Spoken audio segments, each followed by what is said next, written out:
ऐसे भी कुछ मुसलमान हैं जो देश में सिपाही के तौर पर देश की रक्षा करते हैं, हमारे चिकित्सालयों में डॉक्टर हैं, हमारे स्कूलों में शिक्षक हैं, राष्ट्र की भावना से ओतप्रोत है, तो ऐसे मुसलमानों का सम्मान है।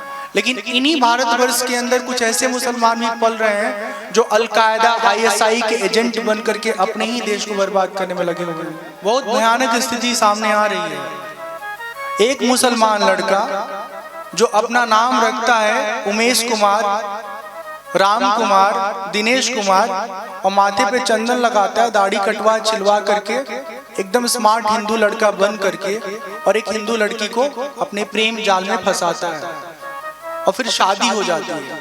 और शादी होने के बाद जब लड़की घर जाती है तब उसको पता चलता है कि हम जिस लड़के से प्रेम करते थे, जिस लड़के को जो समझ के प्रेम करते थे, असल में वो लड़का तो है ही नहीं, वो तो कुछ और धर्म को मानने वाला लड़का है। अब सोचो उस लड़की के जीवन पे क्या बीत रही होगी, उसका तो पूरा संसार ही उजड़ गया ना, उसका विश्वास ही खत्म हो गया। तो अगर कोई मुसलमान इस तरह से किसी भी अन्य धर्म की लड़की को प्रेम के इस प्रपंच में, मायाजाल में फंसाता है, तो मुसलमान के नाम में कलंक है। और हम लोगों को ये बात समझना होगा, हम जाति की दीवार को तोड़ना तो चाहते हैं, लेकिन संस्कृति की दीवार को आप नहीं तोड़ सकते। जो हमारा कल्चर है, हम उसी कल्चर में जब जाते हैं तब हमको सुख मिलता है। दूसरे कल्चर में जाएंगे ना तो हम एडजस्ट नहीं कर पाएंगे। आप एक बार जान लो, हम हिंदू सनातनी लोगों के परिवारों में बहुत आज़ादी है। हमारी बहू बेटियां बहुत आराम से आज़ाद होकर के पढ़ लिख रही हैं, अपनी जिंदगी जी रही हैं। मुसलमान के परिवार में आज भी उनके घरों में वो ऐसे डाल करके ऐसे और बाजार निकलेंगे, ठीक है ना। आज के दौर में कौन बिटिया ऐसा रहना चाहती है? सब अच्छे कपड़े पहन के जीना चाहते हैं।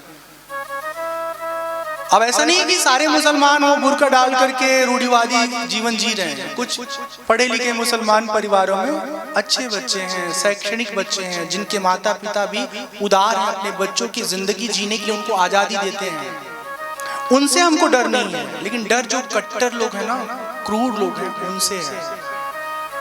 आप कृपा करके प्रेम और बच्चा लोग करिए तो हिंदू हो तो हिंदू में ही करिए। हाँ, हिंदू में बहुत तरह की वैरायटी है।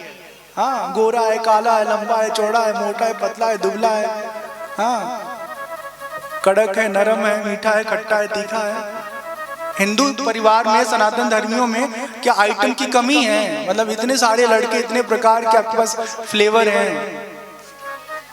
और आप कहोगे नहीं नहीं बाबा जी आप क्या समझोगे प्यार? प्यार अंधा होता है, प्यार धर्म मजहब देख कर नहीं होता, प्यार तो आत्मा से होता है। तो करो प्यार। फिर कोई मुसलमान तुमको फिर इसी तरह ठगेगा, फिर रोना छाती पीट पीट के। दुनिया भर के वीडियोस दिखते हैं। अभी रिसेंट में एक खबर आई थी कि एक मुसलमान हिंदू लड़की से प्रेम किया, शादी किया, शादी करने के बाद वो फॉरेन चला गया और वहां से न खर्चा भेजा और न उसकी मदद के लिए, न उसकी हालचाल लेने के लिए फोन किया। लखनऊ की घटना है। अभी बीच में एक घटना घटी थी, अभी यहाँ कहाँ घटना घटी है, वो फरीदाबाद में। एक लड़की, हिंदू लड़की जो है, उससे मुसलमान लड़का प्यार करना चाहता था। वो प्यार नहीं, जबरदस्ती वाला प्यार, दादागिरी वाला प्यार। बहुत बड़े घर का लड़का था, शायद उसके घर में कोई MLA भी है। वो लड़की कही कि हमको नहीं तुमसे प्रेम है, सरियाम रोड पे गोली मार दिया। सर्वधर्म समन्वय की बात ठीक है, लेकिन अगर हमारे ऊपर आप डंडा मारोगे तो हम सर्वधर्म समन्वय की बात करके आपकी आरती उतारेंगे। हम गांधी की औलाद नहीं है। जहां जरूरत पड़ेगी वहां अपने बहन बेटियों के लिए लड़ेंगे भी, मारेंगे, पीटेंगे, आपको आपकी हैसियत बताएंगे।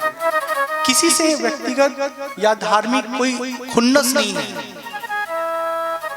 वो मुस्लिम हो चाहे हमारे हिंदू परिवार का, हिंदू समाज का कोई लड़का, अगर हमारी बहन बेटी के साथ गलत करेगा तो हम उसको छोड़ेंगे नहीं छोड़ेंगे। लेकिन आए दिनों ना सोशल मीडिया में आप देखिए घटनाएं बहुत घट रही हैं, पेपरों में आ रहा है। अरे तुमको सच में प्रेम करना है तो सच्चा मुसलमान बन के किसी का दिल जीत लो, कोई प्रॉब्लम नहीं है। बहुत सारे ऐसे देश के बड़े बड़े मुसलमान, बड़े बड़े हिंदू ऐसे परिवार हैं जिनकी शादियां, एक हिंदू परिवार की शादी एक मुसलमान परिवार की बेटी से हुई है। मुसलमान परिवार की हिंदू परिवार में हुई है। मुसलमान हिंदू के बीच में झगड़ा नहीं है, झगड़ा तब है जब दोनों में से कोई छल करेगा, और छल को कभी भी माफ नहीं किया जा सकता। और हम हाथ जोड़ के विनती करें, जो आप लोग मुझे यहाँ देख रहे हैं और जो इंटरनेट पर फेसबुक, यूट्यूब, इंस्टा, सब जो प्लेटफॉर्म्स है, सोशल प्लेटफॉर्म, वहां पे जो लोग देख रहे हैं, अगर आपको सच में अच्छा जीवन साथी चाहिए तो ये आपको हक है कि आप चुनिए खुद अपने लिए साथी। 2 साल, 3 साल, 4 साल, 5 साल किसी को ऑब्जर्व करो, आपको समझ में आता है पढ़ाई के दौरान मिलजुल करके कि 4-5 सालों में ये इंसान बड़ा अच्छा है, बहुत अच्छा है, बहुत खुश रखेगा, उसे शादी कर लो माता पिता को बता के। माता पिता मना नहीं करेंगे। लेकिन जब शुरुआत करो ना एक रिश्ते को जन्म देने का, तो उस समय अपने स्तर का थोड़ा ध्यान रखो, अपने बराबरी में सब बात होना चाहिए। जहां बहुत अंतर होता है ना, वहां रिश्ते टिकते नहीं हैं। गरीब लड़का या गरीब लड़की, अमीर लड़के अमीर लड़की से प्यार कर ले तो फिर क्या होगा? नहीं निभेगा, उसको अपने जरूरत के हिसाब से जब कुछ बेस्ट दिखेगा निकल जाएगा, फिर इज्जत भी नहीं होगी ना। बार बार ताना मारा जाता है, सच्ची बात बता रहा हूं। तुम्हारे घर में क्या है, क्या था तुम्हारे घर में, तो यही सुनने के लिए उससे प्यार करोगे, शादी करोगे। भारत जान लो अभी भी पुरुष प्रधान सोच से मुक्त नहीं हो पाया है। आज भी यहाँ पर स्त्री को ये समझा जाता है कि स्त्री खाना बनाने वाली, बच्चों को जन्म देने वाली, हमारे लिए कपड़ा प्रेस करने वाली एक ऐसी जीवन साथी है कि जो हमारे लिए सब करेगी, और हम उसके लिए क्या करेंगे? उसको खाना मिल गया, घर में बेड मिल गया, घर में बच्चे मिल गए, फ्रिज है, टीवी है, वॉशिंग मशीन, और क्या चाहिए उसको? झुमके दे दिए, नथनी दे दिए। पुरुष को लगता है बस यही स्त्री की जरूरत है। वो कहेगी पिक्चर देखने चलना है, टाइम नहीं है, टिकट दे देंगे, जाओ देखो। ऐसा नहीं है। आपको जीवन साथी जब बनना है तो आपको जीवन के हर इमोशंस के साथ खड़ा होना पड़ेगा। उम्मीद करते हैं कि जो पुरुष लोग अपने आप को पुरुष समझते हैं वो अपने भीतर थोड़ा अपने आप को स्त्री भी समझा करें। आपको सच्ची बता रहा हूं, ये बात सुन के थोड़ी अटपटी लगेगी, लेकिन एक बेहतर पुरुष वही हो सकता है जिसके भीतर ना स्त्री का भी स्वभाव हो। स्त्री का स्वभाव मतलब नरमी, सहने की शक्ति, बोली में मिठास, ठीक है। तो ये सब चीजें पुरुष में भी चाहिए, तभी जाके जीवन सुखमय होगा। तो ये प्रेम विवाह के ऊपर हमने कह दिया, क्योंकि श्री कृष्ण भगवान रुक्मिणी जी को उड़ा के ले जा रहे हैं। तो लड़का लोग बोलेंगे वो उड़ा सकते तो हम क्यों नहीं उड़ा सकते? तो कृष्ण भगवान की ऐसी हैसियत थी ना कि अगर कोई उनके रास्ते में आएगा तो सीधे चक्र सुदर्शन से बोलेंगे जाओ बच्चा, इसका काम तमाम कर दो। और तुम्हारे रास्ते में तो सबसे पहले Himachal police, UP police, Bihar police आएगी, टांग के ले जाएगी। और कई लड़की के घर वाले मजबूत है ना, इतनी मार मरवाएगी सारा मुंह उतर जाएगा। मुझे नहीं मालूम आपको मेरी बातों से क्या सीख मिलेगा, लेकिन जरूर किसी न किसी को कुछ न कुछ मिल जाएगा।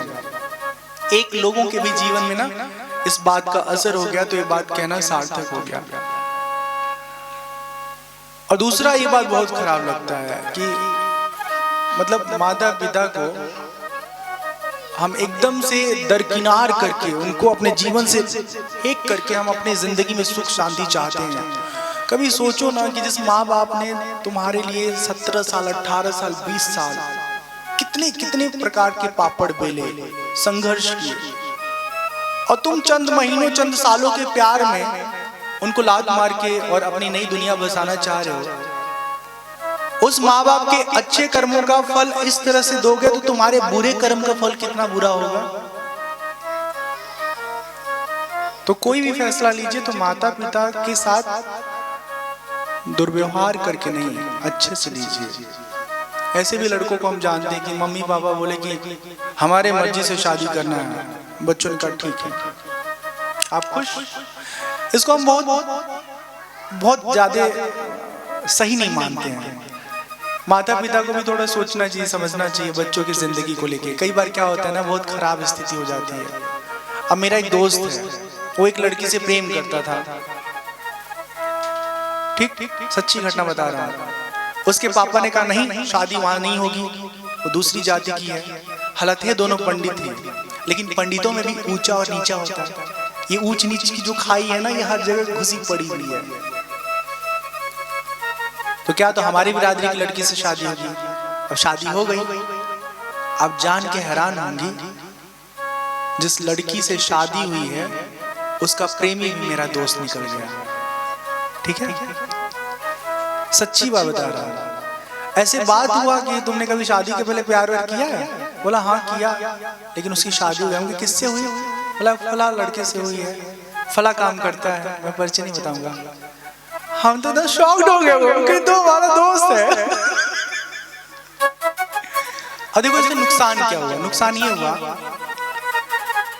कि एक लड़का अपनी प्रेमिका से दूर हो गया, और जो लड़की उसकी पत्नी बनी वो किसी और की प्रेमी थी, तो उसका दिल दिमाग तो कहीं और है। बाकी दैहिक रूप से वो जिम्मेदारी का निर्वाह करती रहेगी, बच्चे भी हैं, सब कुछ है। अभी बीते दिनों मिला था वो लड़का, तो बोला था मिलने का कुछ जुगाड़ है। हम क्या पागल मत बोला, बहुत कुटाई होगी। जो जीवन से दूर चला गया उसको दूर कर लो, घर परिवार बर्बाद मत करो।